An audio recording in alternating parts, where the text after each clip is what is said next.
Hey guys, in this video I'm checking out a lens sent to me by Viltrox, which is probably better known for its speed boosters and adapters.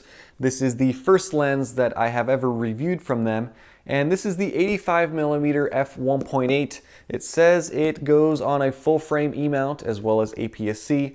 So let's check this thing out. Let's first check out how it comes packaged. This is the box that the lens comes in. It is nice and heavy. You have a picture of the lens on the front, 85mm F1.8, again from Viltrox. You have some other characters. It says full frame manual focus prime lens. And then the way that this opens is, I think, a slide out. Yep. All right. There we are. So immediately you get a carrying pouch, microfiber, Viltrox branded. That's nice. You get a warranty card, a user guide, some silica gel. This is really nice packaging. You could see it's cut out specifically for the lens. Wow. All I can say immediately is that it feels like a tank. It feels like it's very, very well built. Plastic lens hood does not feel very expensive or built like a tank. It is branded with the Viltrox logo, model number.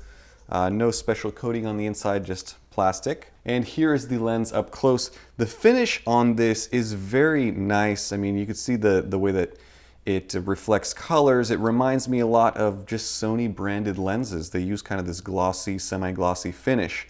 Around the front, you have a plastic lens cap, and wow, look at that front lens element. Huge.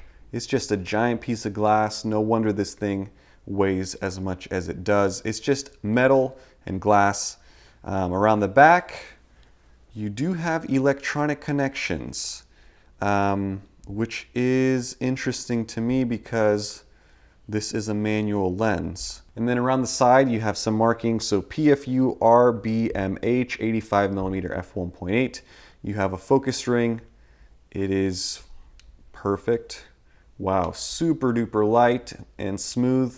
Might be a little too light for some of you, but I'd say it's right in between something like the Rokinon 24 and kind of your typical cheaper lens that's very stiff. So this is about where I like the focus ring to be, and then rotation, you get a little bit less than 180 degrees. You have markings for the focus distance here, 85mm 1.8. Then you have this DFRBW on the side, E-mount, and then the Viltrox logo. And then this is serial number 00000091. So this may be the 91st lens off of their production line. I don't know. What's interesting is I don't see an aperture control. So my guess is the electronic connection may control aperture on this thing. Here is the lens mounted on my a6000. The colors match almost perfectly. I think that this lens looks really good. That front lens element is huge. You can probably see. This is a very heavy lens. I weighed it in at 662 grams. When you compare that to the Sony a6000 body, which is only 330 grams, that means this lens is twice as heavy as the camera body that it is on. So very front heavy, certainly something to consider if you are planning on buying this lens and packing it with you when you're traveling. Whether you have it around your neck or in your camera bag, that extra weight is going to impact the overall usability of this thing. Now, the moment of truth is really seeing whether or not the aperture blades work with this camera. So I'm going to turn this on. If I move this dial, it most certainly does. So here is the aperture all the way closed and opening up. There it is, all the way wide open. Hopefully you guys can see that. So the aperture does work. It is automatic, so based on camera controls. So that is quite nice because you can get EXIF data from that if you're doing any sort of editing to your photos. So let's take a look at some sample photos and videos using this lens on my a6500.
So that is it for these sample photos and videos, and overall I am pleasantly surprised by this lens. I was impressed with the build quality when I took it out of the box, and using it in practice, it is a very nice lens. Now let's talk about the image quality really quickly. It is decently sharp, wide open in the center. The corners are not bad.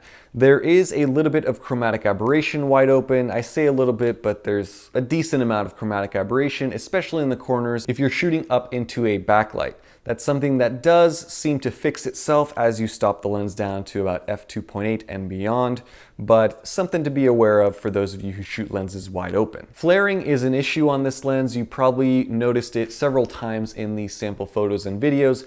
When I was shooting this lens, I did not use the included lens hood, which is part of the issue. I think that if you use the lens hood on this thing, that will alleviate the majority of the lens flare issues. As far as focusing, the focus ring is excellent. I really do appreciate how well damped it is, how lightweight it is, how much range there is. At 85 millimeters on an APS-C sensor, it's the equivalent of having about 127 millimeters on a full frame sensor camera. So the depth of field is very shallow.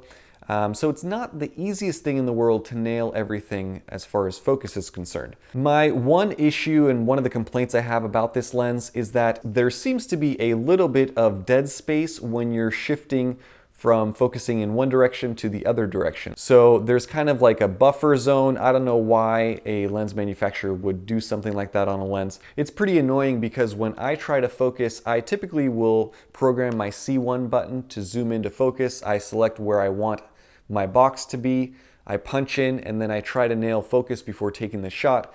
And when I am focusing, I just have to make extra small movements back and forth, and I don't really know where it is precisely because of that buffer zone that seems to constantly be moving when I'm going from one end to the other. So just a minor annoyance. It's not enough for me to say focusing is a real challenge on this lens.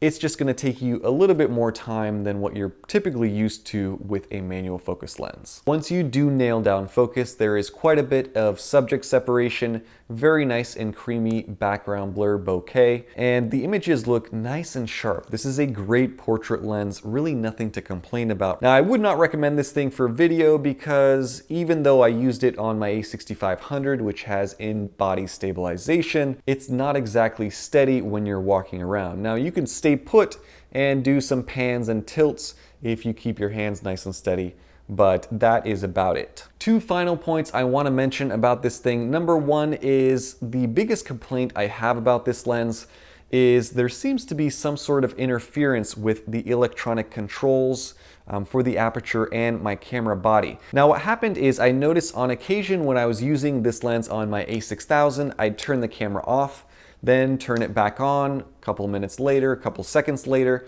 and the screen would be completely dark and unresponsive. So I'd hit the menu button, nothing would happen. At first I thought my battery kept dying, but after using new batteries, I noticed the same thing happen on occasion. Now, 95% of the time I really didn't notice it, but on occasion I'd turn the camera on, I'd see nothing, and I found out the way to fix it was to turn the camera off, take the lens off, put the lens back on, and then turn the camera back on again. And that seemed to fix the issue. I tried this out on my A6000 as well as on my A6500, and the same issue happened. So it's something that Viltrox will have to address in a firmware update. There is the little micro USB port for firmware updates on the back of this lens. Now, beyond that, controlling the aperture electronically with the knob on the camera was flawless. I didn't experience any issues whatsoever. The last thing that I will mention about this thing is the price, and that is where I decide whether or not I should recommend this lens for you guys to purchase. This lens is $299. Now, I think that the price is justified in my opinion because the build quality is excellent. I mean, if you stuck a Zeiss badge on this thing, you would be able to sell it for $1,500 and no one would complain. It's built very, very well. Optically, I don't think it's anywhere near a $1,500 lens though. But if you have $300 laying around for an excellent outdoor lens, it's hard not to think about adding $150 more to your budget and getting the excellent Sony 85mm F1.8.